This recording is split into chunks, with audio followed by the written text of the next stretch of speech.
So I saw this video from Gavin Rem about water cooling his PC with a pool.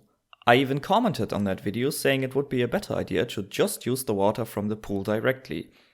Of course that would be corrosive because the pool has additives in it, but after seeing another video from Der Bauer where he water cooled his PC with the water from a pool in a hotel on the Maldives, I decided to also give it a try. But I didn't want to do it with my main rig, so I went on eBay and purchased an old PC. It has an Intel Core 2 Quad Q6600 and a Gigabyte P35 mainboard. The Q6600 is an icon from the late 2000s. It has 4 cores running at 2.4 GHz. It's known to even hold up in 2020 because of its decent overclocking abilities. The case wasn't in best shape, but the previous owner did do some nice laser cutting on the side panel. My original plan for water cooling the CPU was to use the water running in a stream behind our house, but that didn't quite work out because I found out the pump wasn't strong enough to get the water over the embankment, but that may be a project for another day. So the next best thing I found was a rainwater tank holding 300 liters, or for your American people, 80 gallons. After running some tests off camera, I got to work benchmarking the newly bought system. The Q6600 was cooled by the Intel stock cooler. It was horrible, reaching almost 50 degrees Celsius in idle and 65 while playing some CSGO.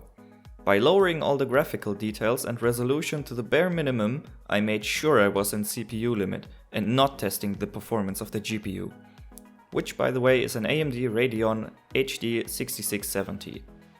To gather FPS and temperature data, I used the MSI Afterburner. And the noise it made.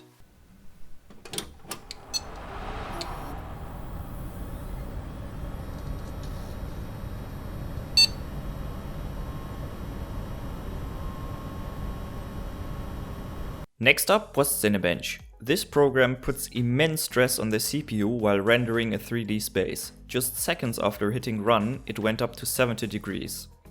This clip is sped up almost 9000%, it took 11 minutes to render this image.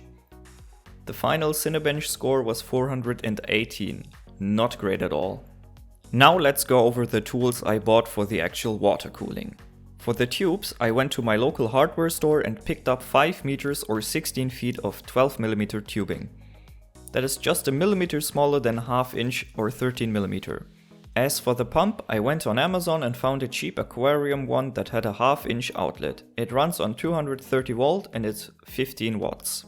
The block and fittings come from Alphacool. The block is a NexXxoS XP3 Lite, the fittings are standard G1/4 to ½ inch tubes.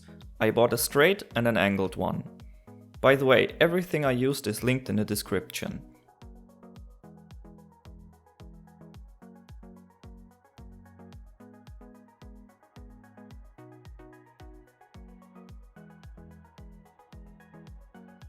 Okay, let's connect the tubes to the fittings.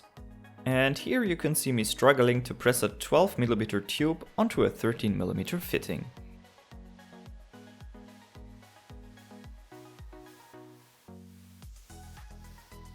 Adding some zip ties just to be sure. I did the second one off camera.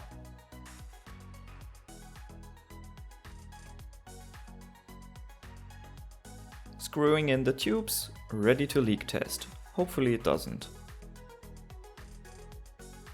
I just threw together a quick setup on my balcony.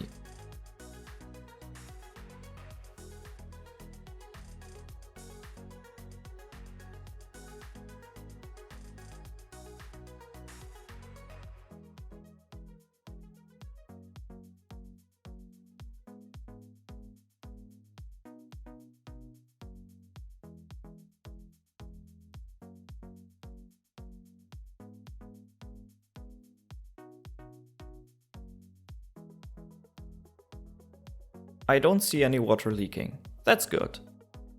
Now, let's install the CPU water block. Sounds like an easy task, but it took me way longer than anticipated.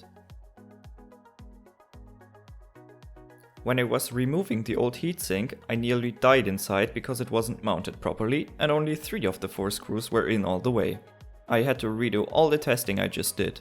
The results I showed you earlier are the ones from the retesting. Installing the block itself on the main watt wasn't really complicated and went smoothly.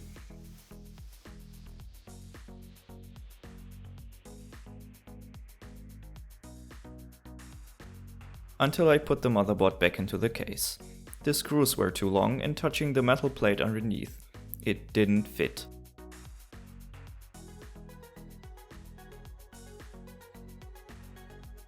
I had to drill 4 holes for the screws to go through.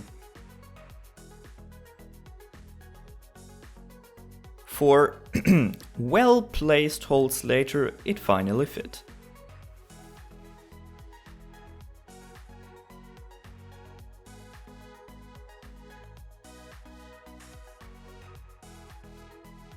The next day, I finally had everything assembled. I began connecting the pump and hoping it still wasn't leaking. Now the testing could begin.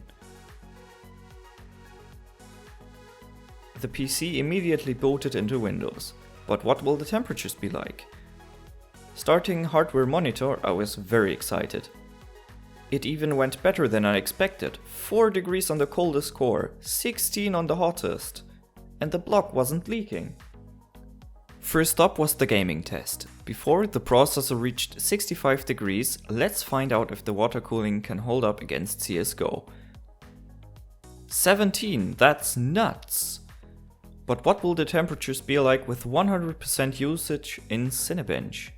Only one way to find out.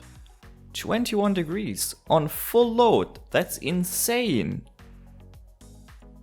I knew exactly what to do next. I hopped into the BIOS and got to overclocking. My goal, reach 4 GHz all core. I put in a CPU host frequency of 445, which combined with a multiplier of 9 meant 4005 MHz. The PC booted without a problem and hardware info confirmed that it was indeed running at over 4 GHz. You know what's coming up next. Let's Cinebench it again. Due to the extreme voltage of 1.45 volts, the temperatures in full load nearly doubled. But 36 degrees in Cinebench at 4000 MHz is still insane, even compared to a custom loop under normal circumstances. The final score was 482, which is weird because the score with only 2.4 GHz was 418. Something was wrong. I posted this on Reddit and many of you commented some great ideas on what could cause this. In the end, it was the CPU priority. In Windows 10, you can set the priority of programs in the Details tab in the Task Manager. For me, it was set to lower than normal. So I reran the benchmark the next day, but only after setting it to high priority. And indeed, that's what was causing the issue. I got a score of 854.